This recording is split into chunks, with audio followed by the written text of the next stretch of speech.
কুম্ভ মেলা নিয়ে রাজ্যের মুখ্যমন্ত্রী মমতা বন্দ্যোপাধ্যায়ের মন্তব্যের জেরে নেতৃত্ব ও বিজেপি কর্মী সমর্থকদের বিক্ষোভ অধিকারীদের খাস তালুক কাঁথিতে।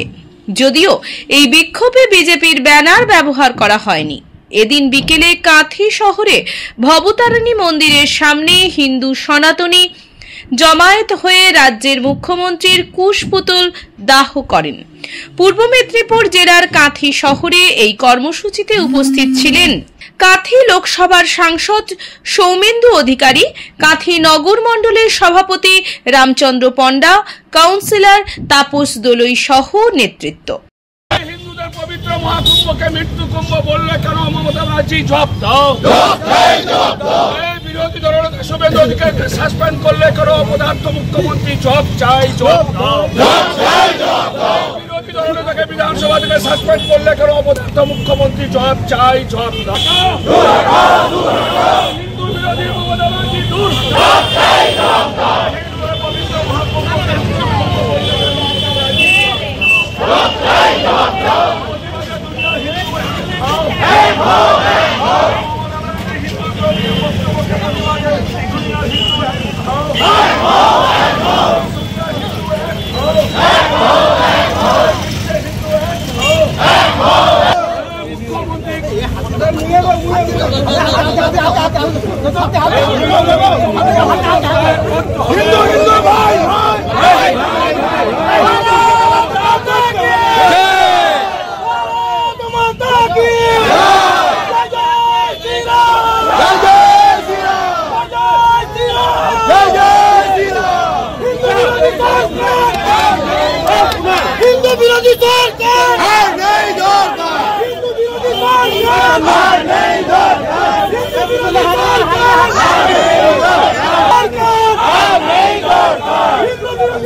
রাজ্য বিধানসভায় রাজ্যের মুখ্যমন্ত্রী যে ভাষায় সনাতন ধর্ম, তার ঐতিহ্য, তার সংস্কৃতি এবং 144 বছর তার অপেক্ষার পরে যে মহাকুম্ভ 50 কোটি বেশি সনাতনী হিন্দুরা যে কুম্ভে স্নান করে পুণ্যার্জন করেছে, তাদের আস্থা, তাদের বিশ্বাসের মধ্য থেকে সেই মহাকুম্ভকে যে ভাষায় তিনি অপমান করেছেন, তার বিরুদ্ধেই আজকে গর্জে ওঠা আজকে আমাদের জেলা জুড়ে চলছে।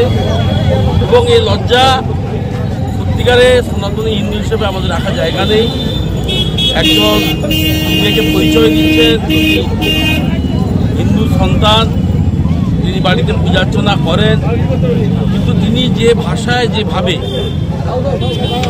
আমাদের এই এত ঐতিহ্যবাহী, এত সুদীর্ঘ বছর ধরে, সুদীর্ঘ নয় কয়েক হাজার বছর ধরে চলে আসা এই সংস্কৃতি মহাকুম্ভ, তাকে তিনি যে ভাষায় অপমান করলেন, এর জন্য তাকে নিঃশর্ত ক্ষমা প্রার্থনা করতে হবে এবং আগামী নির্বাচনে রাজ্যের সমস্ত সনাতনীকে এক হয়ে এই সরকার একটা ধর্ষণকারী সরকার তাকে বিসর্জন দিতে হবে। রাজ্যের বিভিন্ন জায়গায় দেখা যায় পূজা অর্চনা করতে গেলে সবসময়ের জন্য হাইকোর্টের দ্বারস্থ হতে হচ্ছে। এটাকে একজন সনাতনী মানুষ হিসেবে এই কালচার মমতা ব্যানার্জি আমদানি করেছেন।